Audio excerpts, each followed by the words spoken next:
Welcome, Wonder Women of the world. This is Ilona Budapesti from 1 Million Women to Tech. This is Summer of Code, Week 12, GitHub, a gentle introduction to collaboration using GitHub. This was the most requested course, so during the surprise week, which is this week, this is what we're going to do. Let's begin.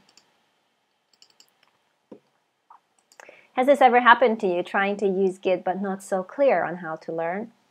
In the words of a GitHub Labs learner, this is from GitHub Labs, which we will use this week, which is GitHub's own teaching bot.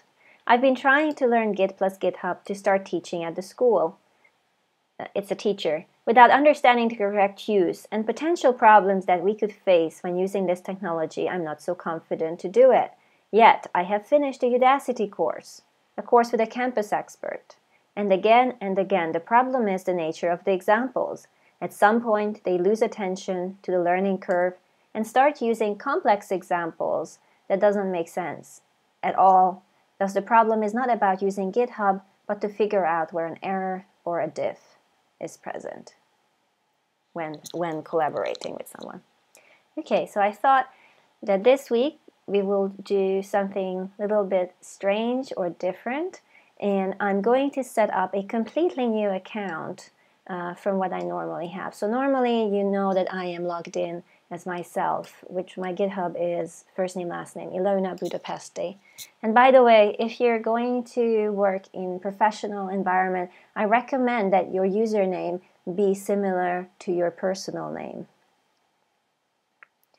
If you are maybe in gaming world, then it's of course okay to have something really different, such as, I don't know, unicorn, octopus, rainbow, 227, cutesy.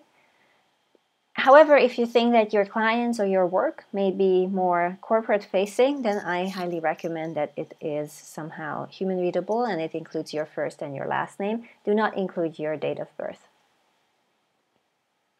So I'm going to create a completely new account from scratch and go with you from the beginning. What you will need for today is to go to github.com/join, and if you don't have one yet, then create your own GitHub account.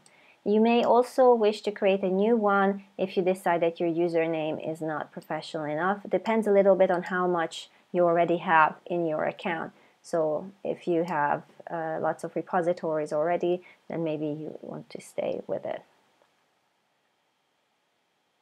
This is your activity contribution that most employers will look at immediately once they receive an application from you, even if you are freelancing. So I do recommend to push something to GitHub every day during the Summer of Code if you can, so that you get nice heat chart, heat map on your, I'm not showing you, on your GitHub profile right there.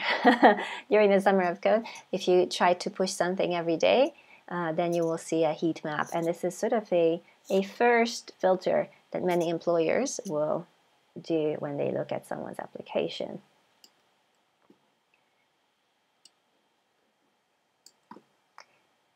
Today specifically, I decided that we will stay within the browser.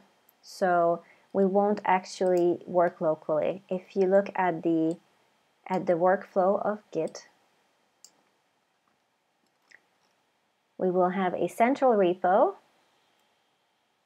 that you will fork, and we will just work back and forth with pull requests. Today we won't even use our local computer, so we'll just be working in the browser. The central repo will be that of 1 Million Women to Tech, and each of us will have a fork, including my new account that is created for demo purposes.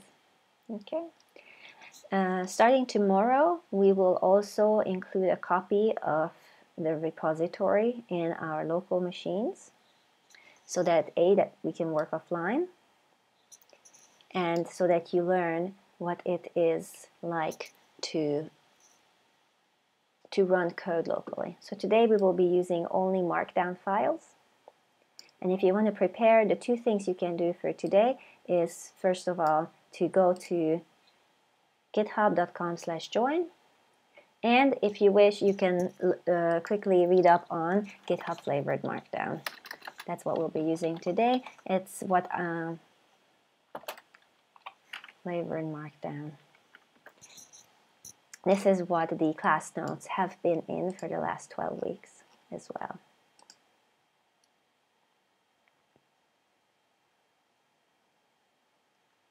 There are many guides, including a printable PDF.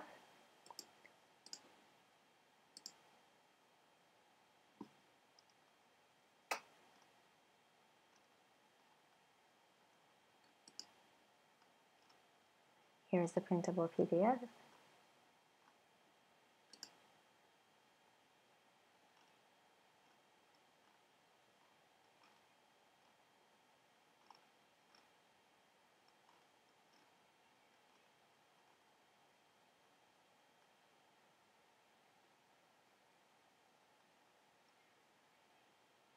Okay, this is really good. Let's use a cheat sheet. So, one more thing that I wanted to say today is that there will be an email going out to all the active DIYers. Active meaning you have logged into the member portal before. And it's a series of emails that answer your biggest questions. One of the biggest questions was, how do we access the material? So we will just send you the specific links to the bookmarks, to the code on GitHub, and to the courses. And the second question is how long the material will be available online to you. So those will be going out probably towards the end of the day, once everything is a little quieter and I have time to set the outgoing mail server. Okay, are there any questions so far?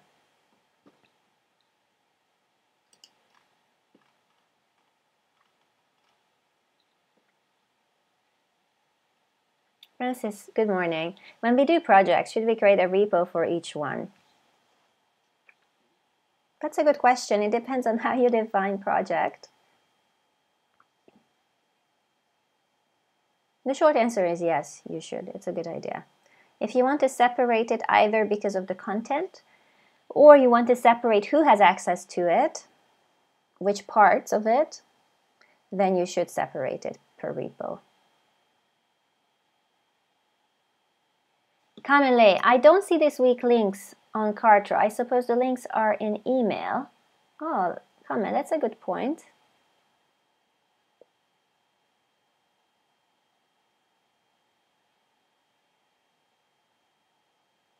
Yes, because this was a surprise week.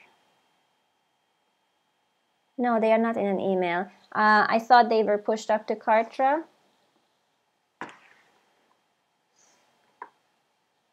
I will go and put in the day one links today, and then, oh Jessie, thank you. And then we will update the links for the DIY and goal. Yes, Virginia is going to take an exam of German language so that she can pursue her dream of working in a German-speaking country. Ah, wonderful. Thank you, Jessie. Good catch. Comment and thank you, Jessie. Great catch. Awesome. And they are sent through to email. Wonderful. Oh, great. I started going through the week one, actually, DIY comments in the DIY member portal, and it's very interesting. I noticed some things such as people not knowing how to download the code from GitHub, so we will go through it as well today. Maybe not today, tomorrow when we're working locally. Okay, see you at 10 o'clock. Thank you. Bye.